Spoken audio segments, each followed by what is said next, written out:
so much to learn about. It'll make you want to shout, Blippi! Hey, it's me, Blippi. Have you ever been to a water park and went down a water slide? They are so much fun. Hey, why don't you and I draw a water slide together? Okay, I'm gonna draw a green water slide. First, I'm gonna start by drawing a letter S. Wow, what a great letter. Wow, it looks so cool. I love the letter S. Okay, then we'll draw another letter S right next to it, and then we'll connect them just like that. Whoa, with a small oval down there. And then let's draw a square up here. This is how you get into the water slide.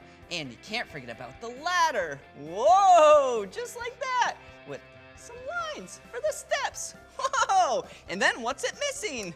Water! Yeah! You spit out at the bottom and then go into the water. Whoa, they are so fun! I love water slides and I love drawing with you. If you want to draw more with me, all you have to do is search for my name. Will you spell my name with me?